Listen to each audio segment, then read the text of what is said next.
ইরানের মাটিতে হঠাৎই ইসরায়েলের হামলা।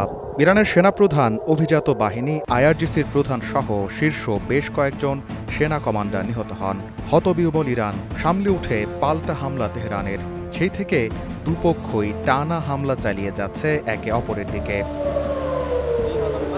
১৩ জুনের সফলতা ধরে রাখতে পারছে না ইসরায়েল। বিশেষ করে ইরানের ক্ষেপণাস্ত্র হামলায় অনেকটাই নাস্তানাবুদ তারা। এতে সবচেয়ে বড় প্রশ্নই কি দিচ্ছে ইসরায়েলের আকাশ প্রতিরক্ষা ব্যবস্থা, যাকে অজেয় বলে বিস্ময় প্রচার করা হয়েছিল।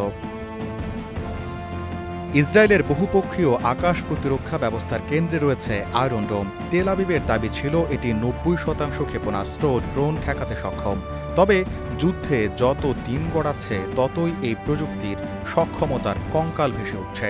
ইরানের ক্ষেপণাস্ত্র একের পর এক আছড়ে পড়ছে তেল আবিব, হাইফা, বীরশেবা সহ ইসরায়েলের বিভিন্ন গুরুত্বপূর্ণ শহরে।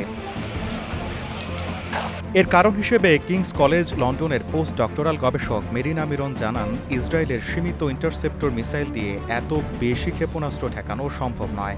ইরানের হাইপারসোনিক ক্ষেপণাস্ত্র, ক্রুজ ক্ষেপণাস্ত্রের গতিপথ পরিবর্তনের সক্ষমতার সাথে পেরে উঠছে না আয়রন ডোম। এসব ক্ষেপণাস্ত্রের গতি এত দ্রুত যে আয়রন ডোম সেগুলোকে ধ্বংস করার পর্যাপ্ত সময় পায় না। এছাড়া আয়রন ডোমকে ধোঁকা দিতে ডেকয় কৌশল ব্যবহার করছে ইরান। এর ফলে ড্রোন বা ক্ষেপণাস্ত্রের অবিকল বস্তু পাঠিয়ে রাডারকে বিভ্রান্ত করে সুবিধাজনক স্থানে ক্ষেপণাস্ত্র ছুড়ছে তেহরান। সব মিলিয়ে প্রচুর ব্যয়সাধ্য আকাশ প্রতিরক্ষা ব্যবস্থা আর কতদিন ধরে রাখতে পারবে ইসরায়েল, সে প্রশ্ন সামনে এসেছে। এজন্যই যুক্তরাষ্ট্রকে এই যুদ্ধে টানতে মরিয়া হয়ে উঠেছে ইসরায়েল।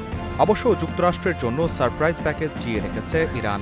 ধারণা করা হচ্ছে, যুক্তরাষ্ট্র ইরানে হামলা শুরু করলে মধ্যপ্রাচ্য জুড়ে মার্কিন ঘাঁটিগুলোকে লক্ষ্যবস্তু বানাবে তেহরান। গোলাম কিবরিয়া, স্টার নিউজ।